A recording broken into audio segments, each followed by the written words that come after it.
खूप छान प्रकारे माहिती दिली. त्याच्यानंतर आपण पुढच्या प्रश्नाकडे बोलूया. एक थोडासा असा आउट ऑफ द बॉक्स असा क्वेश्चन आहे की आता 1950 ते 2000 आता आपले 24 सुरू आहे, तर ह्या दरम्यान खूप जास्त चेंजेस आहेत.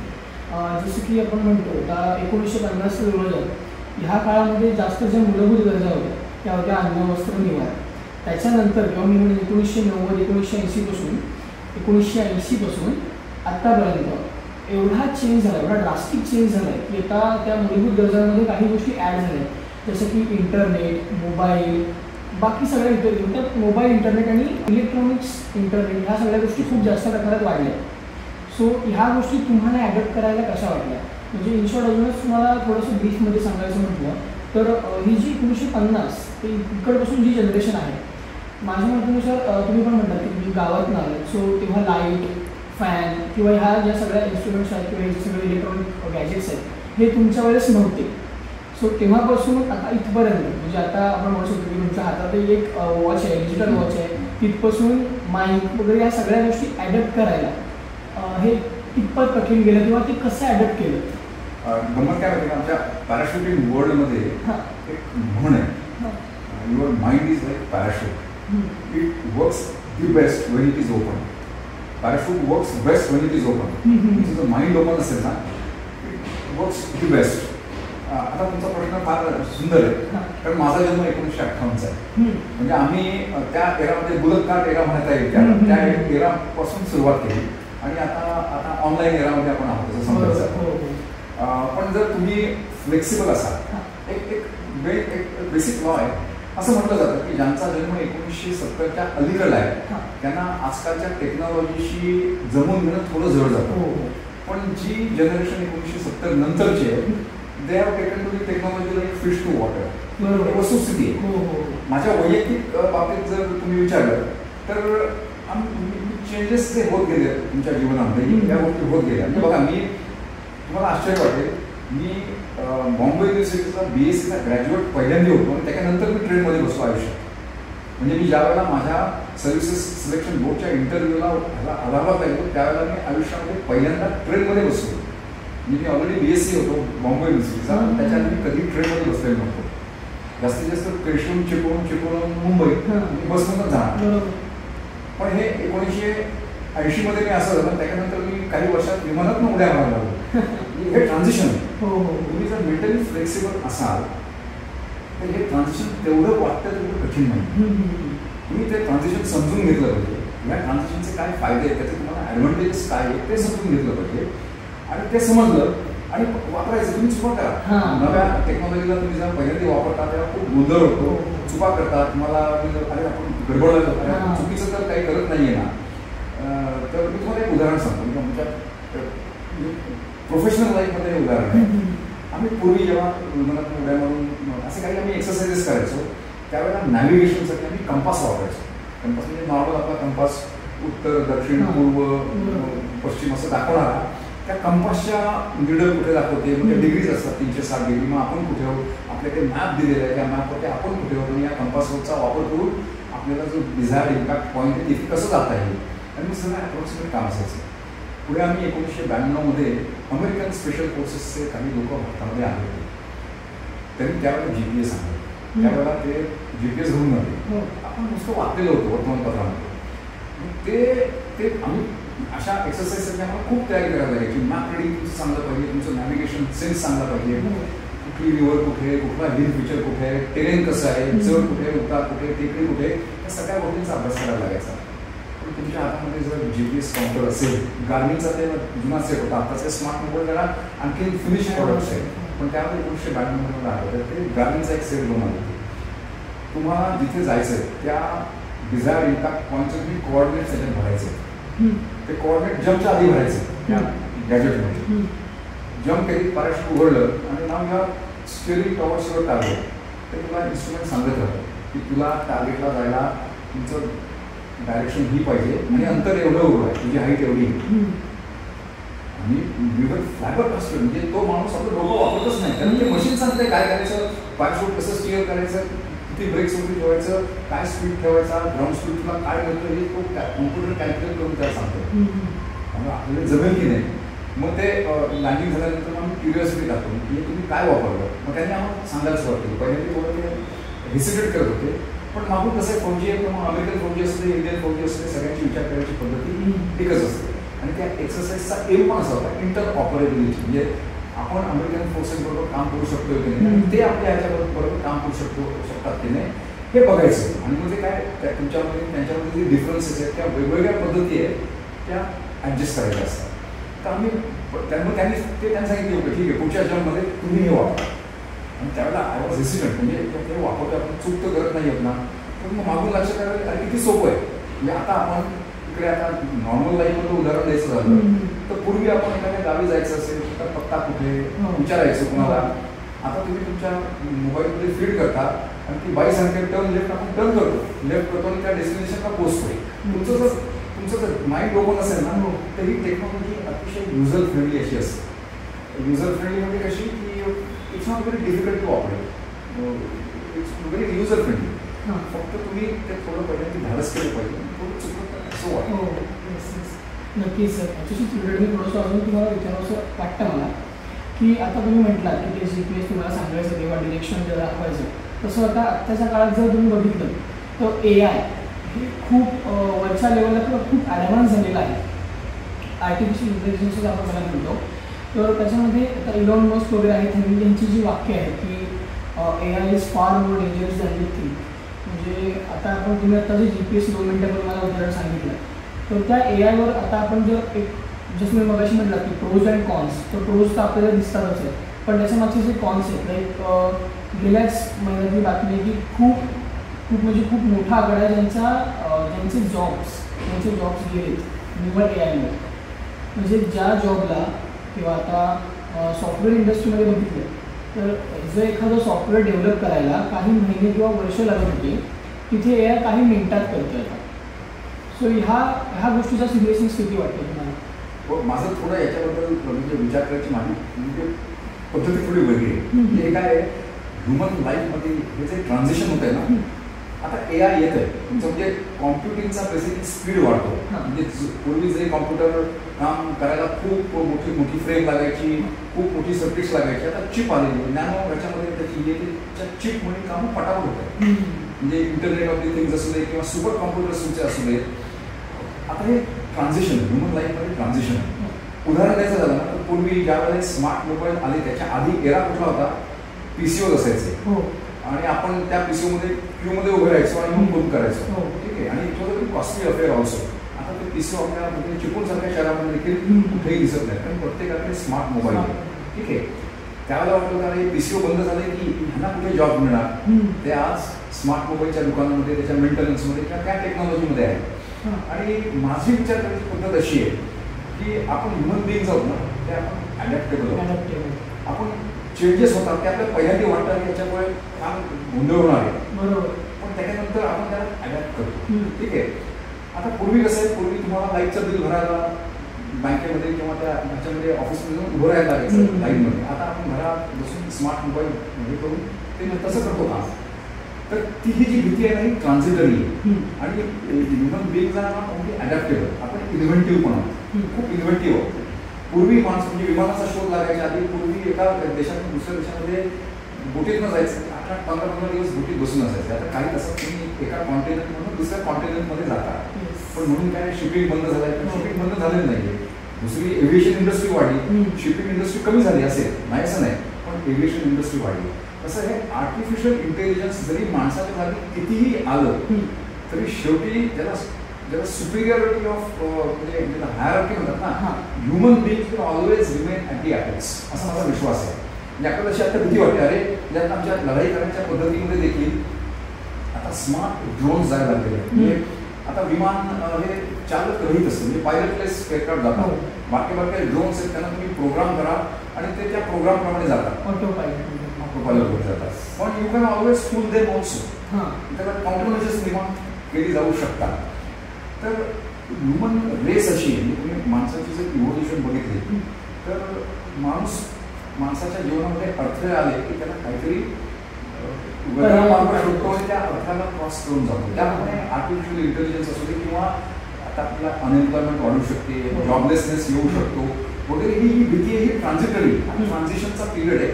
एक 5-10 वर्षामध्ये त्याला सोल्युशन माणूस काढून पुढे जाईल. आणि शेवटी आपण विचार करायची पद्धती पण बदलली पाहिजे. मी कॉलेजमध्ये असताना तुमच्या वयाचं असताना एक पुस्तक वाचलं होतं, फ्युचर शॉक त्या पुस्तकाचं नाव होतं. अल्विन टॉफलर माणसाने ते पुस्तक केलं होतं. त्याचा बेसिक त्याचा प्रपोजल होतं त्या पुस्तकामध्ये असं होतं की त्यांनी माणसाच्या इतिहास सगळ्या रिव्ह्यू केला. आणि हे पुस्तक 1980 त्या काळामध्ये लिहिलं गेलं होतं.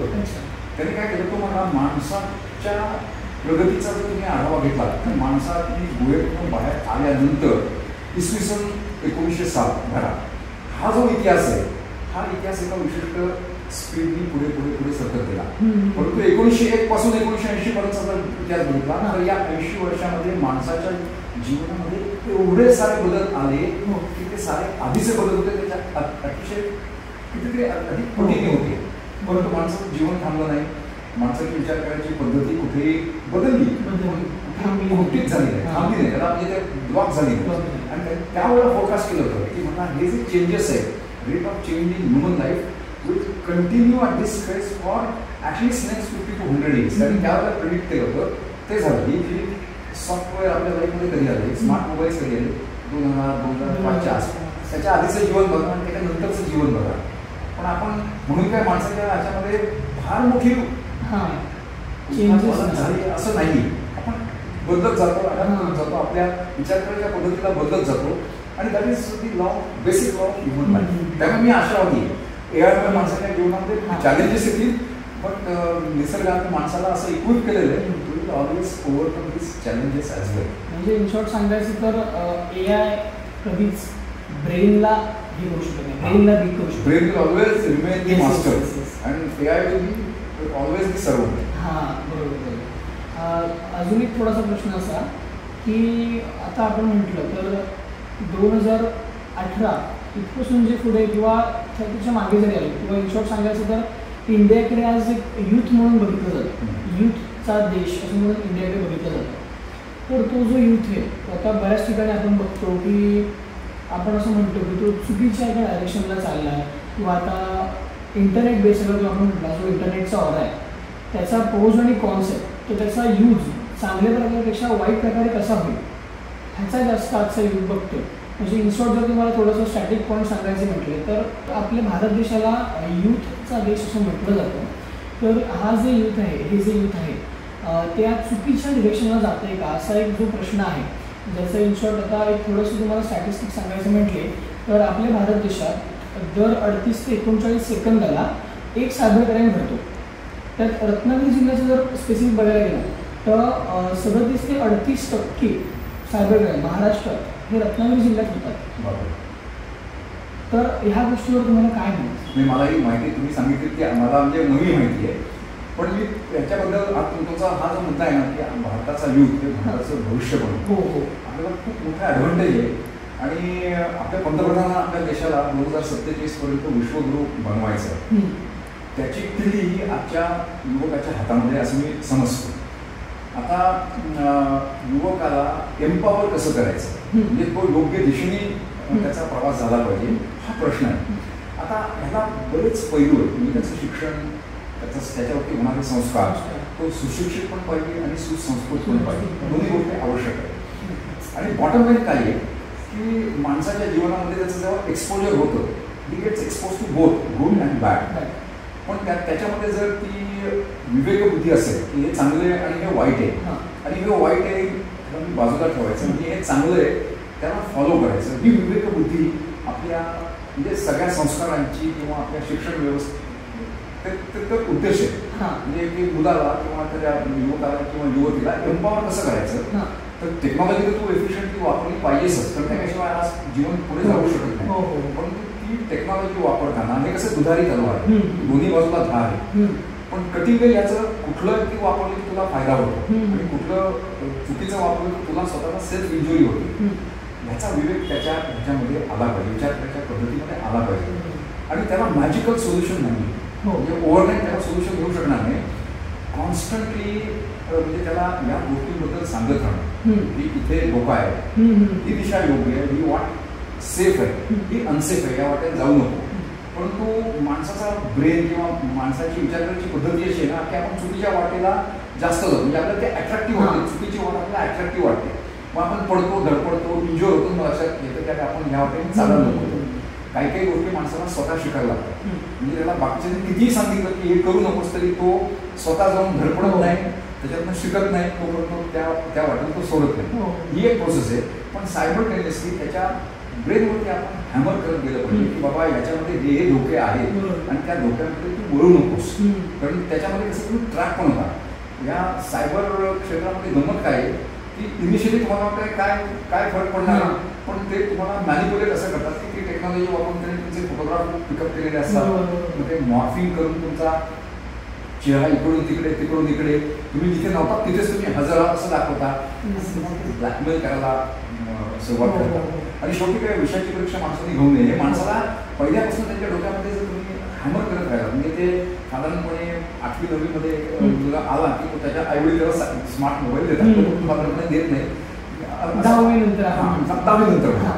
तर त्या वेळेला ते देताना त्याला ते अवेअर करत राहिलं पाहिजे आणि ही प्रोसेस कॉन्स्टंटली घरामध्ये झाली पाहिजे, शाळेमध्ये झाली पाहिजे, कॉलेजमध्ये झाली पाहिजे आणि समाजामध्ये पण झाली पाहिजे. आणि ही प्रोसेस कशी ही कंटिन्युअस प्रोसेस आहे आणि सगळे आपण स्टेक होल्डर्स आहोत, म्हणजे वापरणारा पण स्टेक होल्डर आहे, त्याला मोबाईल देणारे आईवडील पण स्टेक होल्डर्स आहेत, शाळेतले प्रोफेसर्स पण त्याच्यामध्ये लेक्चरर्स पण स्टेक होल्डर्स आहेत, समाजामध्ये सगळेच स्टेक होल्डर्स आहेत. म्हणजे आणि ही कशी आहे आपण भारतामध्ये आपल्याला खूप मोठा चॅलेंज आहे. जर आपण योग्य दिशेने आपल्या मॅनपॉवर एम्पॉवर केली तर नोबडी कॅन स्टॉप इट. बरोबर. ह्याच गोष्टीला मी थोडंसं ॲड करून असं सांगू इच्छितो की जसं मी मगाशी तुम्हाला सांगितलं की आमचं जे कॅम्पेन आहे जे निखिलने पूर्ण देशात किंवा जे विविध आता राज्यांमध्ये सुरू आहे त्याचा मेन मोटिव्हच हा आहे की आम्ही हेच करतो की ज्यांना इंटरनेटबद्दल माहिती आहे आणि ज्यांना इंटरनेटबद्दल माहिती नाही किंवा इंटरनेट कसं वापरायचं ह्याची आम्ही त्यांना जास्त इन्फॉर्मेशन देतो, म्हणजे सेफली. आता जसं मी मगाशी म्हटलं की त्यांना कंटिन्युअसली सांगावं लागतं की हे कसं करायचं. तसं आमच्या सेशन्समध्ये त्यांनी आम्हाला पार्ट्स करून दिले, 5वी ते 7वी, 7वी ते 10वी आणि पुढे मग हे सिनियर कॉलेज. तर तसे आम्हाला 3 PPTs वगैरे दिल्या आहेत, त्या आम्ही प्रत्येकाला त्याच्यानुसार सांगतो. म्हणजे आता 5वी ते 7वीचे जर विद्यार्थी असतील तर त्यांना त्याच्या भाषेत सांगावं लागतं. त्यांना खूप मोठी थ्रेड्स सांगून उपयोग नसतो, तर त्यांना काय सांगावं लागतं की बाबा तू असं केलंस तुला गेम खेळायला देणार नाही, किंवा त्याच्या कलेने ते थोडंसं घ्यावं लागतं की जे तुला गिफ्ट मिळणार आहे ते गिफ्टचे पैसे तू इकडे कुठेतरी वेस्ट करशील, असं त्याला सांगून थोडंसं गेम वाईज किंवा त्याच्या जे अट्रॅक्टिव्ह पॉईंट्स आहेत ते यूज करून आम्हाला त्याला ते सांगावं लागतं. 8वी ते 10वीमध्ये थोडीशी मॅच्युरिटी आलेली असते, सो त्यांना ते थोडंसं मॅच्युअर भाषेत चालतं. आणि सिनियर कॉलेजला फार टेन्शन येत नाही. सिनियर कॉलेजला तर आपण असं म्हणतो की ते बऱ्यापैकी मॅच्युअरच असतात, फक्त त्यांची डिरेक्शन आपल्याला बदलावी लागते. की आता काही ठिकाणी आम्हाला प्रॅक्टिकल दाखवावं लागतं की बाबा हे एखादं वेब पेज आहे, तर एक्झाम्पल घेऊया आपण ॲमेझॉनचं वेब पेज आहे, तर सेम टू सेम पेज आम्ही सुद्धा रेडी करू शकतो. तुला ते बघता वाटणारच नाही की हे जे आहे हे कोणालाच कळणार नाही, कारण डिट्टो याच्यामध्ये कठीण काय नाही बनवायला, ते आता कोणालाही ॲक्सेस आहे. त्यामुळे त्याच्यामध्ये जे फ्रॉड्स घडतात ते फ्रॉड्स आम्ही अशा प्रकारे वाचवतो. सो हेच मेन कॅम्पेनचं आमचं मोटिव्ह आहे आणि हे आता पूर्ण देशात सुरू आहे. तुम्ही आता म्हटलं ह्या गोष्टीला मी एक राष्ट्रसेवा म्हणेन की जी राष्ट्रसेवा आता आमची चालू आहे, जी प्रत्येक एका पातळीवर आहे, जी अजून पुढच्या लेवलला असेल. लास्ट इयर ही स्टेट लेवलला होती, यावर्षी नॅशनल लेवलला आहे. आपण असं एक्सपेक्ट करूया पुढच्या वर्षी ती अजून जास्त वरच्या लेवलला जाईल आणि जास्तीत जास्त लोकांपर्यंत आम्हाला हे पोचायला मिळेल. मला हे तू सांगतोस खूप आनंद वाटला. एक तर म्हणजे ह्याचा अर्थ काय आहे की आपल्याकडे आता तो अवेअरनेस आलेला आहे आणि नुसता अवेअरनेस नाही आलेला, तर त्याबद्दल आपण काय केलं पाहिजे ह्याच्याबद्दल तुमची विचार करायची पद्धत अतिशय क्लिअर आहे, चांगली आहे. आणि तुम्ही कॉन्स्टंटली प्रयत्न करत राहिला तर मला खात्री आहे तुम्हाला यश नक्की मिळेल. म्हणजे आपण 100% ह्याचे जे निगेटिव्ह पॉईंट्स आहेत ते आपण त्यांना एलिमिनेट करू शकत नाही, परंतु जर त्यांना आपण कंट्रोलमध्ये ठेवलं तर आपल्या टेक्नॉलॉजीचा नक्कीच फायदा होईल. आपल्या व्यक्तिगत लाईफमध्ये, समाजाच्या ह्याच्यामध्ये किंवा राष्ट्राच्या ह्याच्यामध्ये प्रगती करण्यासाठी आपण टेक्नॉलॉजी वापरलीच पाहिजे, पण कंट्रोल आपल्याकडे पाहिजे. नक्कीच नक्कीच. धन्यवाद सर, आपण खूप छान प्रकारे आम्हाला मार्गदर्शन दिलं आणि आमच्या ह्या सायबर सेफ्टी या पॉडकास्टमध्ये आल्याबद्दल आपले खूप खूप आभार. धन्यवाद सर. तुम्हाला सर्वांना या कार्यासाठी खूप खूप शुभेच्छा. धन्यवाद. तर हे काम माझ्या दृष्टीने अत्यंत महत्त्वाचं आहे आणि माझ्या अंडरस्टँडिंगप्रमाणे हे तुमच्या नॉर्मल अकॅडमिक ह्याच्या बाहेर जाऊन नाही. हो. याला आउट ऑफ रट म्हणतात. म्हणजे चाकोरीच्या बाहेर जाऊन तुम्ही हे काम करताय आणि ते समाजासाठी अत्यंत आवश्यक आहे आणि त्याचा समाजाला खूप फायदा होणार आहे. तुमच्या जो अवेअरनेस कॅम्पेन आहे तुमचा त्याच्यामुळे समाजाला नक्कीच फायदा होईल असा मला विश्वास आहे. All the best. Thank you sir.